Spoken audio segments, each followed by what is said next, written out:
Hi everybody. I'm here today with little Mary Ann and I'm going to feed her. And I'm going to tell you a little story all about my son because it's his birthday today. He was supposed to be born, this is my eldest son, he was supposed to be born on the 15th of December, but he actually was born today, the 31st, so a few weeks late. And I'm going to show you little Mary Ann. I changed her into this lovely Guess How Much I Love You dress with the hairs on it. It fits her lovely and it's got little pink tights that fit her. Look, fit her little feet. Isn't that gorgeous? So I'm really pleased with that. And she's got her little butterfly hairband on. It's got a lovely little collar and some pink lace on it, so she looks really cute in it. And I'm going to put her little Peter Rabbit bib on, her mummy Suzanne in Australia sent to her. And we're going to have a little feed and a little chat. Just check it's okay. Yeah, beautiful. There you go, darling. Oh, she likes her bottle, don't you? She likes her bottle. There she is. I hope you can see her all right. Yeah, my son, my eldest son, whose birthday it is today, on New Year's Eve, he was supposed to be born on the 15th of December.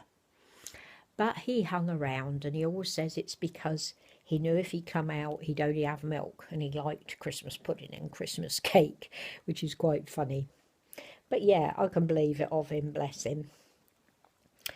Yes, and I was 18 years, 3 months when he was born, so a very young girl myself, and had no idea about babies or anything. I mean, my mum told me that babies came out of your belly button, and I believed that for years and years and years. And even when the girls at school told me that that wasn't the case, I went home and told my mum, and she said to me, no, they're just lying, take no notice. So it wasn't until I was actually pregnant and the midwife told me how I was going to give birth to my baby that I actually knew. Can you believe that? How naive was that? But anyway, we'd had like a very tentative Christmas because we didn't know if I was going to go into labour. So we hadn't gone back. We were living down in Bournemouth and we were living on the third floor, the attic floor of a house in Bournemouth. And it just had a bedroom and a kitchen and a bathroom. And yeah, right at the top of this house. So it was a long way for me to go up all the stairs when we went shopping. But it was a nice little flat, and because we were so young when we got married, we weren't allowed to have an army quarter, an army house. So we had to have one as close as we could get, which was Bournemouth, to where my husband was working. And yeah, a very nervous Christmas because we didn't know if I was going to go into labour. But he didn't decide to come until New Year's Eve. And it was snowing. I remember it well, it was snowing. And my husband had gone off to work by train. And I was left on my own in the flat, and it was about 10:30 in the morning, and I started to get tummy pains. And I kept going to the toilet. I had the runs, terrible, I had diarrhoea. And it was really bad, and I thought I had a stomach bug. I mean, I had no idea about labour pains or anything. So I was in and out to the toilet. And the lady downstairs who owned the house, she heard me backwards and forwards. And she came up and asked if I was all right. And I said to her I had a stomach bug. And she said, well, come and sit down with me. She said, I'll make a cup of tea. And, you know, perhaps you'll feel a bit better. So anyway, is that nice, Mary Ann? She's enjoying that, aren't you? And I went and sat down with her and had a cup of tea. And I kept saying to her, oh, it's really hurting now. And she'd say, oh, right. And she kept looking at her clock, and I had no idea what she was doing. And And then I'd say to her, oh, it's hurting again. I think I'll have to go to the toilet again. And she said, no, dear. She said, you're in labour. She said, you're just clearing your bowels out because that's what nature lets you do when you're having a baby. She said, she said, your pains are every 4 minutes. So I think we better get an ambulance. And so I said, well, what about my husband? He's at work. And she said, I'll contact him. Give me his phone number and I'll contact him. Anyway, she called an ambulance. There you go, darling. She's enjoying that, aren't you? She called an ambulance and off I went in the ambulance on my own. I was absolutely terrified. Had no idea what was going to happen. Well, I knew I was going to have a baby, but didn't know the ins and outs of it. It was snowing really heavily by then, so I started to worry that my husband wouldn't be able to get back because the trains, you know, in England, the trains stop for a leaf on the track, let alone snow. So I went off to this, it was called the Firs maternity home, and it was just a little tiny hospital, and it was all run by nurses and midwives. It wasn't like a big hospital, it was just a little maternity home. And I'm really glad now, actually, that I did go there because they were very nice. But anyway, they took me in and examined me and explained to me what was going to happen. And I was quite terrified, but I kept my calm. And it wasn't until about 6 o'clock in the evening that they let me know that my husband had turned up. I hadn't had my son by then. I was still in labour. And there was no gas and air, for pain relief, nothing. I mean, they just kept checking on me and looking to see if anything had happened. And eventually they let my husband come in to see me because in those days men weren't allowed in with you when you had your baby or anything. Is that enough, darling? She enjoyed that, didn't you? She did, she enjoyed that. My sweet baby girl. Let's give you a little burpee. Oh, she needs a little burpee, she says. Oh, there you go. Oh, there's a good girl. There's a good girl. There you go. Let's settle you back down while Mum is chatting. There she is, my beautiful girl. She is so beautiful. She is. I love her. I just span you round. Sorry about that. That's snuggling my girl. There she is. Oh. Yeah, so there I am in labour. And my husband comes in and he says, are you all right? And I said, well, I've been here since 11 o'clock this morning, so not really. But he said, oh, it shouldn't be long now. And then he was taken out because he wasn't allowed to stay with me. And it was about 7:30 in the evening, I think. And it was still snowing. And I just felt something happen. I didn't know what it was. I just felt something happen. And so I rang the bell for the nurse and I said, something's happened. So she had a look and she said, oh, your waters have broken. She said, right, we better get you in the labour room. And the nurse took me into the labour room. And there was this really lovely midwife in there, so matter of fact.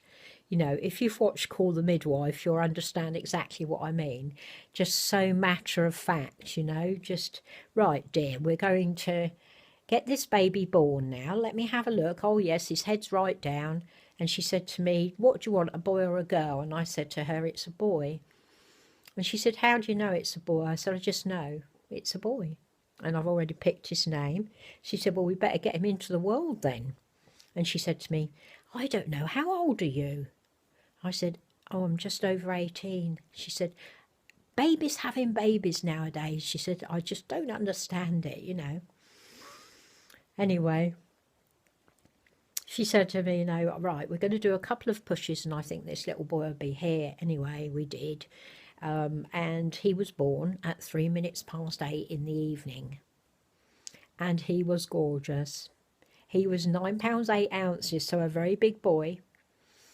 He was given to me in a towel, loads of dark black hair, and he looked at me, he opened his eyes and looked at me straight away. He didn't look like a newborn baby. He was so big. Yeah, 9.5 pounds. I don't know what that is in the new weights. I'm hopeless with those, but yeah, a big boy. He looked more like a 3-month-old baby than he did a newborn.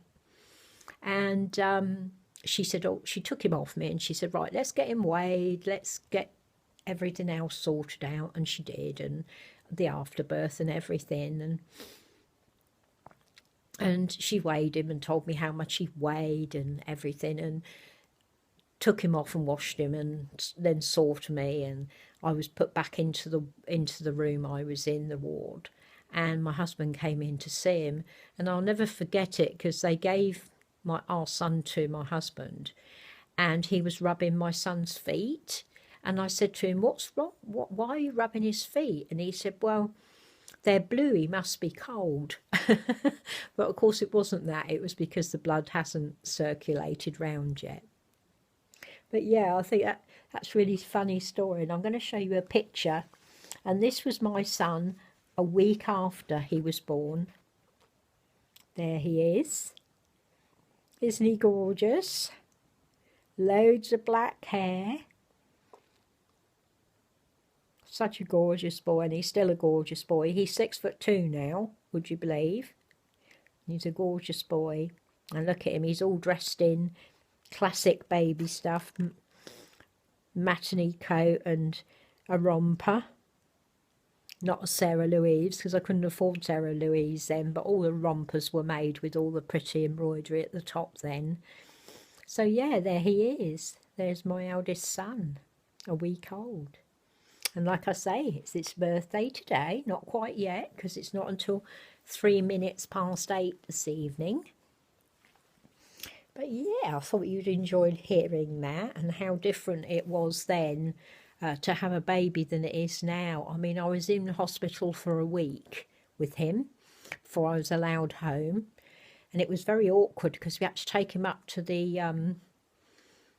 3rd floor, up to the attic rooms we had, and the only way I could wash his nappies and everything was to do them in the sink, and I had to lean out the window of the kitchen, and there was like a pulley rope, and I pegged one nappy on, pulled the rope to let it go out a bit, and then pegged another one on and pulled the rope to let it go out a bit. It was all very old-fashioned, and then pulled them all back in when they were dry. And I breastfed him as long as I could, but he was a very big boy, and I had to start topping him up with bottles and Farley's rusks and everything. So yeah, but yeah, it's his birthday today, and I expect he'll be ringing later, so we can say happy birthday to him and see him. So that's great. And I hope you enjoyed the story, and I hope you enjoyed seeing my very special little girl Marianne today have her feed. And her new little outfit I put on her. I'm very pleased that it fitted her so nicely. She's just precious. And she's going to give a big kiss to her Auntie Suzanne in Australia and say, get better, my first mummy. We want you to be well, don't we, Marianne? We do. And as it is New Year's Eve, I just wanted to say a little something to you. To my 905 subscribers out there, thank you so much for subscribing to my channel, for your lovely comments, and for enjoying my videos. I mean, when I came on YouTube at the beginning of this year, I wasn't expecting anybody to watch my videos at all. So every single one of you has been a blessing in my life. You've no idea the difference you've made to me and made to my life, because before you I was very isolated, didn't have anybody really to talk to, so I come on and chat to you and you give me your comments back, and it's so lovely. I've made some absolutely wonderful friends on here, wonderful friends, and although I haven't been able to tell you everything about my life, because some things are just too personal and some things I don't want to go into, which I have been told off about, but some things I just can't share. Some things are best kept to myself, and I'm sure you'll understand that, because I'm sure there's parts of your life that you don't want to put on YouTube. And even though, you know, people think that perhaps I should do that, I can't do that. But I do share all the fun things that have happened, all the silly things and the fun things, and I know you enjoy all of those, and I'm sure you don't want to hear about all the misery anyway. So, you know, we all have good times and bad times, and things happen to us. So, you know, even though, you know, people think perhaps I should do that, I don't think that's right, you know, not on this media. So, yeah, but I want you to know that I do appreciate you all, every single one of you. And did you but know it, you have saved my life this year a couple of times, when I felt at my last legs that I couldn't go on anymore, and I've come on and talked to you and got your comments and talked to people by email and everything, and it's literally sorry, getting choked up, literally been a lifesaver to me. So I thank you all so much, all 905 of you. Even if you don't feel that you can comment on my videos, if you don't feel you can thumbs up on my videos, then I still appreciate you. I appreciate you're out there, and I appreciate that you're watching and that you enjoy my videos. And I just wanted to say thank you to you all for that. 2016 hasn't been such a good year in the world, and I'm hoping that things will get better for all of us, everyone all over the world. And I wish you all the best in 2017. I wish the world the best. I hope that things will improve for everybody, all those people out there that have so much less than we have, and all the bad things that are happening. And, oh, I just hope things improve for us all. So good luck to everybody. I wish you all the best in the new year. Let's hope 2017 is going to be a really good year for the world and for everybody in it. And all the animals too. Marianne's going to give you a big kiss. A big kiss from my sweet Marianne. She wishes you all the best as well. And wish Auntie Suzanne out in Australia. She will be into the new year now. We wish you lots of love, and get well soon, dear friend. Mwah. Big kiss to you, and a big kiss to all of you. Mwah. Big kiss. I love you all, and thank you so much for being in my life.